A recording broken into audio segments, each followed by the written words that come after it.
Em 1939, a Europa entrou em colapso e o mundo foi puxado para um conflito que não era só de exércitos.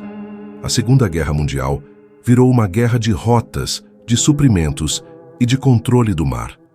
Quem dominava o oceano dominava a vida dos países que dependiam dele.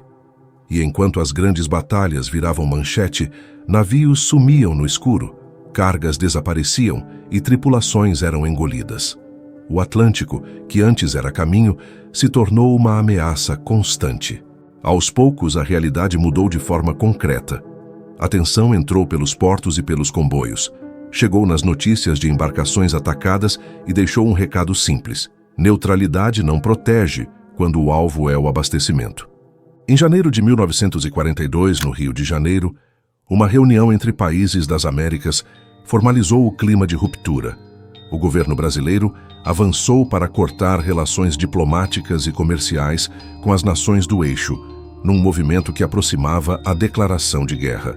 Ao mesmo tempo, os Estados Unidos pressionavam e ofereciam vantagens para instalar bases em território brasileiro, porque o Atlântico Sul se tornou ponto estratégico. É nesse cenário que surge o nome que abre esta história: Navio Auxiliar Vital de Oliveira. Para a maioria das pessoas, ele não diz nada à primeira vista. Não tem a força simbólica de grandes couraçados, não é lembrado em filmes, não virou capítulo popular. E justamente por isso, ele é perfeito para este tipo de narrativa. Um episódio real, pouco citado, mas com marcas concretas de uma guerra que o Brasil viveu mais perto do que costuma admitir. O que torna esse navio memorável não é um detalhe técnico, é o tipo de destino que raramente aparece com clareza na memória coletiva. Entre tantas perdas e tragédias do período, existe um recorte específico que costuma acompanhar o nome Vital de Oliveira. Ele é tratado como a única unidade militar brasileira perdida por ação inimiga em combate durante a guerra. Isso não significa que o Brasil não tenha perdido outras embarcações, nem que o mar não tenha cobrado outras contas. Significa apenas que, neste caso, a linha que separa acidente de agressão se torna muito mais dura. A pergunta que sustenta o começo é simples e incômoda. Como um navio militar brasileiro entra numa história que poucos contam e termina ligado a uma das páginas mais violentas da nossa guerra no Atlântico? O que aconteceu naquela travessia e por que esse episódio parece sempre reaparecer em notas, lembranças e matérias como se fosse um fato conhecido, mas nunca realmente detalhado para o público? A partir daqui, a história sai do panorama geral e começa a estreitar o foco, porque há um momento exato em que o Atlântico deixa de ser cenário e vira armadilha. A guerra no mar não começa com explosões visíveis. Ela começa com um padrão: rotas previsíveis, navios carregados e uma necessidade constante de atravessar o oceano para manter países vivos. Quando o conflito se espalha, a lógica é simples: cortar suprimento é enfraquecer sem precisar conquistar território. E foi assim que o Atlântico passou a ser um dos tabuleiros mais cruéis da Segunda Guerra. Não era preciso vencer no chão para causar colapso, bastava transformar o mar em um corredor de medo. O resultado era um tipo de guerra que não tinha frente definida, apenas áreas onde o risco era permanente. Para o Brasil, esse risco não chegou como teoria, chegou como sequência. Ao longo de 1942, navios mercantes brasileiros foram afundados nas costas das Américas, atingindo comércio, transporte e a sensação de segurança do litoral. Cada notícia aumentava a pressão interna e empurrava o país para uma posição mais clara no conflito. A decisão política de romper relações e depois declarar guerra não nasce apenas de alianças, nasce de choque com a realidade. Quando embarcações começam a cair, a guerra deixa de ser tema internacional e vira assunto doméstico, de luto, de revolta, de medo coletivo. Em 1944, o Atlântico ainda era um território em disputa, e o Brasil já tinha um papel mais definido na engrenagem do conflito. Rotas continuavam sendo vigiadas, escoltas eram planejadas, e cada travessia trazia um cálculo silencioso: distância, tempo, visibilidade, condições do mar. Mar calmo e tempo bom podem parecer conforto para quem está a bordo, porém também traz mais exposição. A linha do horizonte fica limpa. As silhuetas das embarcações se destacam. Estar em um ninho de cobras não permite distração. No dia 19 de julho de 1944, o Vital de Oliveira deixou Vitória, no Espírito Santo, às 10 horas, rumo ao Rio de Janeiro, escoltado pelo caça-submarino Javari. Na superfície, isso soa como rotina militar. Rota conhecida, escolta presente, condições favoráveis. Mas a tensão real está no que não se controla. Guerra no mar é feita de presença invisível, de observação à distância, de decisões tomadas antes que alguém perceba que está sendo seguido. E quanto mais normal parece a travessia, mais perigosa ela pode ser. A noite fria de quarta-feira do dia 19 de julho de 1944 estava tranquila demais para parecer perigosa.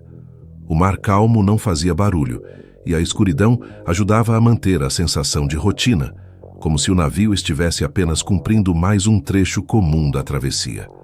A bordo, muitos já tinham se acomodado no ritmo do turno, com a confiança de que a escolta e a experiência bastariam. Faltavam poucos minutos para a meia-noite, mais precisamente às 23h55, quando essa sensação se desfaz sem aviso. E o que vinha pelas profundezas do oceano não precisava ser visto para ser sentido. O golpe chegou como uma pancada seca, seguida de uma explosão na popa. O torpedo de um submarino alemão, U-861, acertou em cheio. O navio tremeu por dentro. A estrutura respondeu com um estalo surdo e o mundo virou ruído e fumaça em segundos. O mastro de ré tombou e levou com ele parte do convés, retorcendo ferragens, esmagando escaleres e quebrando exatamente o que poderia virar saída. Quem estava mais perto do ponto atingido não teve tempo de entender. Quem estava mais longe só ouviu o barulho e percebeu que a travessia havia acabado.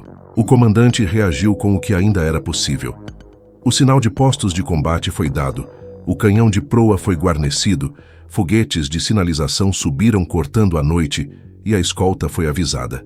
Mas em poucos minutos, o Vital de Oliveira começou a ceder como se estivesse sendo puxado para baixo. Em menos de 5 minutos, a superfície deixou de existir para quem ainda buscava saída. Poucos escaleres e balsas conseguiram ser arriados. Muitos homens se jogaram na água, tentando se agarrar ao que flutuava. Quem escapava precisava se afastar do casco, mesmo sem enxergar direito, porque ficar perto significava ser puxado junto. A madrugada virou um intervalo cruel entre vida e morte. Os sobreviventes ficaram espalhados, agarrados a destroços, tentando manter calor, tentando manter a cabeça fora d'água, tentando não gastar forças antes do amanhecer. Somente por volta das 9 da manhã do dia 20, surgiu no horizonte um barco de pesca, o Guanabara, circulando pela área e recolhendo náufragos que ainda resistiam sobre pedaços do que restou. Algumas horas depois, o caça-submarino Javari chegou ao local e recolheu feridos, seguindo imediatamente para o Rio de Janeiro. O caso já estava consumado, mas a dimensão do golpe só aparece quando se olha para os números e para o vazio deixado. Dos 245 passageiros e tripulantes, o ataque vitimou 99 militares, entre oficiais e praças. E existe um detalhe que torna a história ainda mais pesada.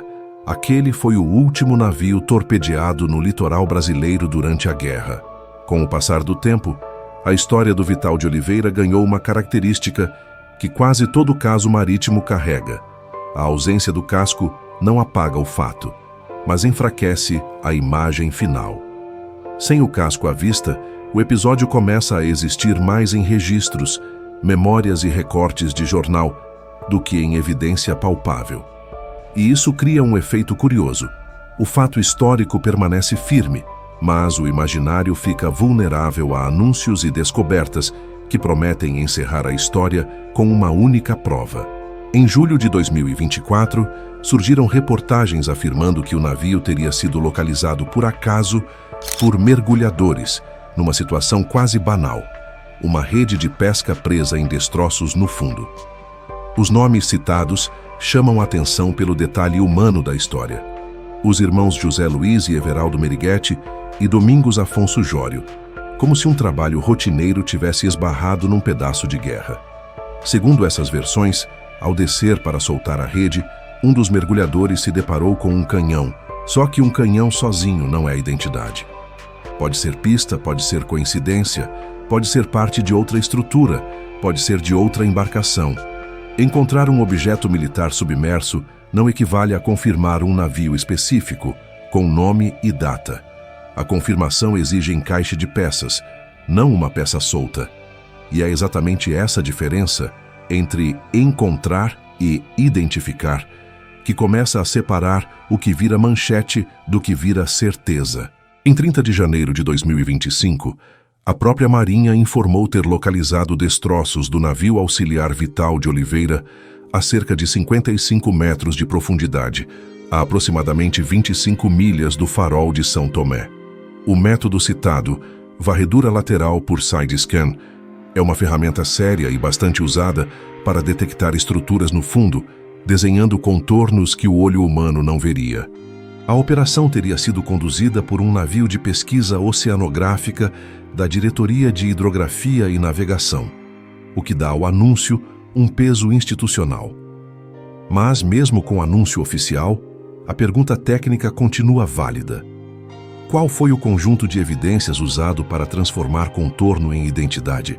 Um perfil no sonar pode sugerir tamanho e forma, mas não entrega sozinho o nome do alvo.